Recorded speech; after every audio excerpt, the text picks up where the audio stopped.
नमस्कार, मी शीतल राजू शिर्के. लोकवृत्तमध्ये तुम्हा सर्वांचे स्वागत. पाहूया ठळक घडामोडी. अभिनव संकल्पना राबवल्याबद्दल सातारा पथकाचे अभिनंदन. एस चोकलिंगम. लाच स्वीकारण्याप्रकरणी पोलीस हवालदारास अटक. निवडणुका जिंकण्यासाठी डीसीसी भरतीचा खटाटोप. राज्य निवडणूक आयोगाकडे तक्रार करणार खासदार श्रीमंत छत्रपती उदयनराजे भोसले. IMSR मायनी सातारा मेडिकल कॉलेजच्या 95 विद्यार्थ्यांचे भवितव्य अंधारात. पुणे विभागीय महसूल क्रीडा स्पर्धेचे दिमाखात उद्घाटन. अनिल भाऊ देसाई यांनी राष्ट्रवादी काँग्रेसला ठोकला रामराम. भाजपमध्ये केला प्रवेश. बातमीपत्र सविस्तर.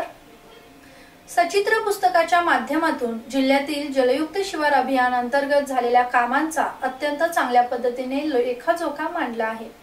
त्याशिवाय या पुस्तकामध्ये QR कोड यासारखी नाविन्यपूर्ण संकल्पना राबवल्याबद्दल पुणे विभागीय आयुक्त एस चोकलिंगम यांनी जिल्हा माहिती कार्यालयाच्या पथकाचे अभिनंदन केले. जिल्हा अधिकारी कार्यालय आणि जिल्हा माहिती कार्यालयाच्या वतीने जलयुक्त शिवार अभियानावर आधारित सचित्र पुस्तक तयार केले आहे. या पुस्तकाचे प्रकाशन पुणे विभागीय आयुक्त एस चोकलिंगम यांच्या हस्ते आज करण्यात आले. त्यावेळी ते बोलत होते. यावेळी पुण्याचे जिल्हाधिकारी सौरभ राव, सांगलीचे जिल्हाधिकारी शेखर गायकवाड, सातारचे जिल्हाधिकारी अश्विन मुगदल, सोलापूरचे जिल्हाधिकारी रणजित कुमार, सातारचे मुख्य कार्य अधिकारी डॉक्टर राजेश देशमुख, कोल्हापूरचे मुख्य कार्य अधिकारी डॉक्टर कुणाल खेमनार, सोलापूरचे मुख्य कार्य अधिकारी अरुण डोंगरे, सांगलीचे मुख्य कार्य अधिकारी राजेंद्र भोसले, जिल्हा माहिती अधिकारी प्रशांत सातपुते आदी यावेळी उपस्थित होते. विभागीय आयुक्त श्री चोकलिंगम पुढे म्हणाले, जलयुक्त शिवार अंतर्गत सातारा जिल्ह्यामध्ये चांगली कामे झाली आहेत. या कामाबरोबर सातारा जिल्ह्यात विविध संकल्पना राबवण्यातही आघाडीवर आहे. जलयुक्त शिवार अभियानावर आधारित केलेल्या या सचित्र पुस्तकामध्ये अत्यंत चांगली छायाचित्र माहितीसह देण्यात आली आहेत. त्याशिवाय मुख्य पृष्ठावर संचलित जलसाठ्याला स्पर्श करताच त्याची अनुभूती मिळते. QR कोडच्या माध्यमातून चित्रफित पाहायला मिळते. या संकल्पना सर्वप्रथम सातारने राबवून आपला वेगळा ठसा कायम ठेवला आहे. या माहितीच्या अभिनव संकल्पनासाठी जिल्हा अधिकारी, त्यांची टीम आणि जिल्हा माहिती कार्यालयाची टीम या सर्वांचेच मी मनपूर्वक अभिनंदन करतो, असे ते शेवटी म्हणाले. यावेळी 5ही जिल्ह्यांचे विविध विषयांबाबत त्यांनी सविस्तर आढावा घेतला. यावेळी अप्पर जिल्हाधिकारी प्रमोद यादव, कोल्हापूरचे अप्पर जिल्हाधिकारी नंदकुमार काटकर, सांगलीचे अप्पर जिल्हाधिकारी संजय सिंग चव्हाण, कराडचे प्रांत अधिकारी किशोर पवार, तहसीलदार राजेंद्र शेळके, नगरपालिका प्रशासन अधिकारी किरण राज यादव आदींसह 5ही जिल्ह्यातील विविध अधिकारी उपस्थित होते. गुन्ह्याच्या तपासात मदत करण्यासाठी 2000 रुपयांची लाच स्वीकारल्याप्रकरणी तालुका पोलीस ठाण्याचे हवालदार संजय अंकुश शिंदे याला लाचलुचपत प्रतिबंधक विभागाने अटक केली आहे. संबंधित तक्रारदारावर तालुका पोलीस ठाण्यात गुन्हा दाखल झाला आहे. या गुन्ह्यात मदत करण्यासाठी शिंदे राहणार गुरुकुल रेसिडेन्सी यादवगोपाळपेठ सातारा याने त्याच्याकडे 2000 रुपयाची लाच मागितली होती. त्याबाबत तक्रारदाराने लाचलुचपत प्रतिबंधक विभागाकडे दिनांक 20 नोव्हेंबर रोजी तक्रार केली. त्यानुसार पडताळणी करण्यात आली. त्यानंतर तालुका पोलीस ठाण्यामध्ये 2000 रुपयांची लाच स्वीकारताना त्याला पकडण्यात आले. या प्रकरणी गुन्हा दाखल करण्याची प्रक्रिया सुरू असल्याचे लाचलुचपत प्रतिबंधक विभागाने दिलेल्या पत्रकात म्हटले. उपअधीक्षक सुहास नाडगौंडा यांच्या मार्गदर्शनाखाली पोलीस निरीक्षक आरिफा मुल्ला, BS कुरळे, सहाय्यक फौजदार कुलकर्णी, हवालदार सपकाळ, संभाजी बनसोडे, तेजपाल शिंदे, संजय साळुंखे, विनोद राजे, प्रशांत ताटे, संभाजी काटकर यांनी ही कारवाई केली आहे. सातारा जिल्हा मध्यवर्ती सहकारी बँकेच्या भरती प्रक्रियेवर सातारा जिल्हाधिकाऱ्यांनी स्थगिती दिली असताना जिल्हा मध्यवर्ती बँकेमार्फत मर्जीतील उमेदवारांना तोंडी नियुक्ती देण्याचे कारस्थान केले जात आहे. निवडणुका जिंकण्यासाठी हा खटाटोप चालू असून याबाबत राज्य निवडणूक आयोगाकडे तक्रार करणार असल्याची माहिती खासदार श्रीमंत छत्रपती उदयनराजे भोसले यांनी यावेळी दिली. जिल्हा परिषद आणि पंचायत समितींच्या निवडणुकीचे कार्यक्रम जाहीर झाले आहेत. आदर्श आचारसंहिता देखील जिल्ह्यातील ग्रामीण भागात लागू झाली आहे. त्यामुळे संशयाच्या भोवऱ्यात सापडलेले डीसीसी बँकेचे भरती प्रक्रिया स्थगिती देण्याची अतिशय योग्य भूमिका जिल्हाधिकाऱ्यांनी घेऊन तसेच आदेश पारित केला. जिल्हा अधिकाऱ्यांनी दिलेले आदेश मिळूनही नोकरीच्या अपेक्षेत भुललेले काही व्यक्तींनी बँकेच्या पदाधिकाऱ्यांनी तोंडी नियुक्ती देऊन काम करण्याच्या सूचना दिल्या आहेत। भरती प्रक्रिया केवळ फार्स असून तोंडी कामावर घेण्याचा प्रकार निवडणुकीच्या तोंडावर जिल्हा मध्यवर्ती बँकेच्या पदाधिकाऱ्यांनी सुरू केला आहे। त्यांच्या अशा कारभारामुळे आचारसंहितेचा भंग झाला आहे। तथापि जिल्हाधिकारी यांच्या भरती प्रक्रिया स्थगिती आदेशाचाही भंग झाला आहे। या गंभीर भ्रष्टाचार प्रकरणाबाबत जिल्हा मध्यवर्ती बँकेच्या पदाधिकाऱ्यांविरुद्ध आणि तोंडी आदेशाने हजर झालेल्या उमेदवारांना हजर करून घेणाऱ्या बँकेच्या अधिकाऱ्यांविरुद्ध राज्य निवडणूक आयोगाकडे आचारसंहिता भंगाची तक्रार दाखल करणार आहे। या सर्व प्रकारची पारदर्शी चौकशी करून बँकेच्या पदाधिकाऱ्यांच्या विरोधात कठोर कारवाई करण्याची मागणी आम्ही स्वतः करणार आहोत, अशी माहिती खासदार उदयनराजे भोसले यांनी पत्रकात नमूद केली आहे। सातारा जिल्ह्यातील मायनी येथील मेडिकल कॉलेजच्या प्रशासनाने मेडिकलच्या 95 विद्यार्थ्यांची फसवणूक केली आहे। याबाबतचा गुन्हा वडूज पोलीस ठाण्यात दाखल झाला आहे। दरम्यान 5 दिवसांपासून कॉलेज समोर विद्यार्थ्यांनी उपोषण सुरू केले असून विद्यार्थ्यांचे भविष्य अंधारमय झाले आहे। सातारा जिल्ह्यातील खटाव तालुक्यातील मायनी येथील छत्रपती शिवाजी ट्रस्टच्या ISMR मेडिकल कॉलेज येथे सन 2014-15 साली प्रवेशित प्रथम वर्ष MBBS विद्यार्थ्यांचे प्रवेश नियमित करण्यासाठी महाविद्यालय प्रांगणात 95 विद्यार्थी आणि पालक दिनांक 18 जानेवारी 2017 पासून उपोषणास बसले आहेत। प्रवेश नियंत्रण समिती मुंबई यांनी महाविद्यालयीन प्रशासनास जबाबदार धरून प्रति विद्यार्थी 20 लाख एवढा दंड आकारला आहे व विद्यार्थ्यांचे प्रवेश नियमित केले आहेत। सदर दंड महाविद्यालयाने भरला नाही म्हणून विद्यार्थी न्यायालयात गेले। सर्वोच्च न्यायालयात महाराष्ट्र शासनाने विद्यार्थ्यांचे भवितव्य लक्षात घेऊन विद्यार्थ्यांना पाठिंबा देण्यासाठी सरकारी वकिलांमार्फत विद्यार्थी अन्य महाविद्यालयात सामावून घेण्याबाबत माहिती दिली। न्यायालयाने सरकार पाठिंबा देतोय म्हणून प्राधिकरणाने आकारलेला दंड शासनाने भरून नंतर महाविद्यालयाकडून वसूल करावे असे आदेश दिले।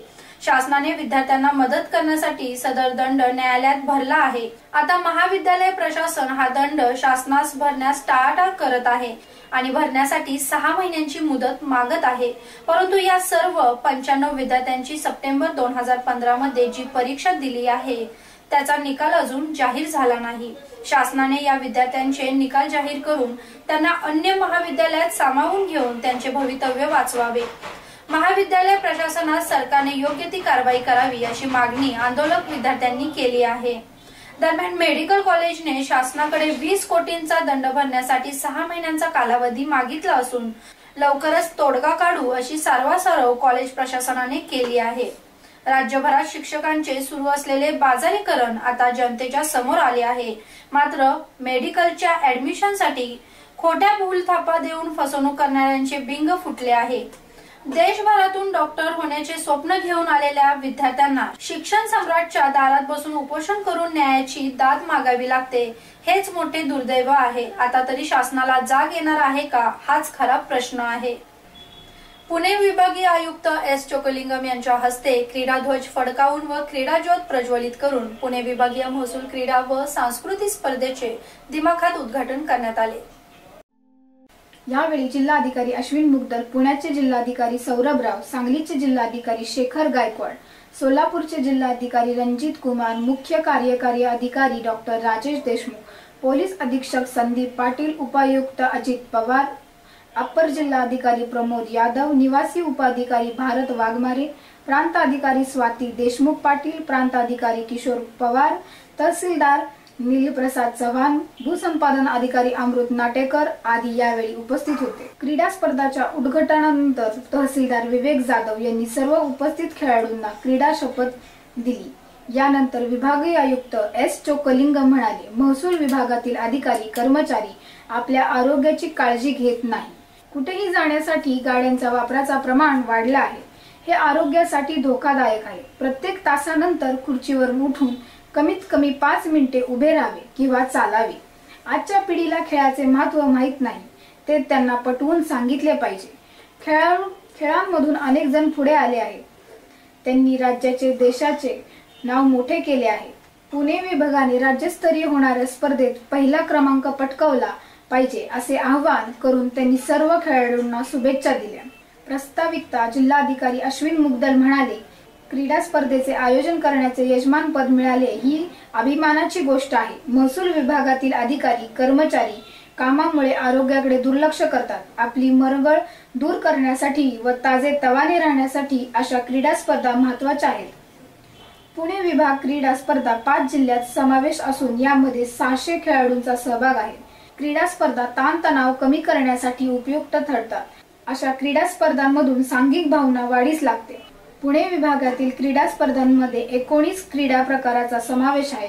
या स्पर्धांना चांगल्याच पद्धतीने व खेळाडू वृत्तीने पार पाडा असे मुगदल यांनी विधान केले। राष्ट्रवादी काँग्रेस पार्टीचे जिल्हा सदस्य अनिल भाऊ देसाई यांनी राष्ट्रवादी पक्षाला रामराम ठोकत आपल्या कार्यकर्त्यांसह भाजपमध्ये प्रवेश केला।